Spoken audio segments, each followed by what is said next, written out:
demonstration. To start, let's discuss the components of this demo. First off, we have our two equally massed billiard balls. Next, we have our spring-loaded firing mechanism, and last, we have our set of tracks. Please note that the track closest to me is straight and level from start to finish, and the track closest to you has a dip in the middle. Now that we've discussed these components, let's go ahead and get this demonstration ready to fire. To start, I pull back on the firing platform until it's engaged and the spring is ready to shoot. Put both billiard balls on the tracks. Remember, they're equally massed. Now that it's ready to fire, it's your chance to make a prediction. Do you think the ball on the rear straight track will finish first? Do you think the ball closest to you will finish first? Or do you think both balls will finish at the same exact time?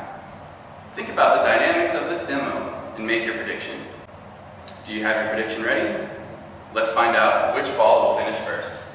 As a countdown from 3, let's see what happens. 3, 2, 1.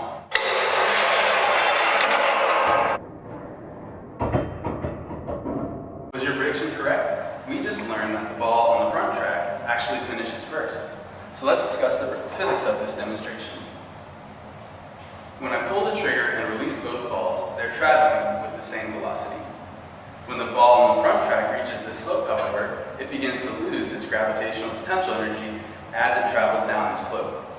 We know that physics has a law of conservation of energy, so we know that the potential energy will convert into kinetic energy to make sure that all energy is conserved in the system.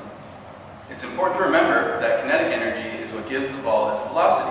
So, with this extra kinetic energy, it's traveling faster with a greater velocity from the bottom of this slope to the beginning of this slope.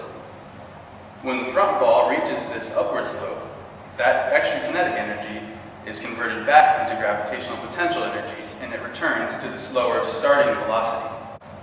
The whole reason why this ball wins is because from this point to this point, the extra kinetic energy and extra velocity makes this ball cover more distance than the ball on the rear track, and the ball on the rear track never has a chance to gain the ground that it lost.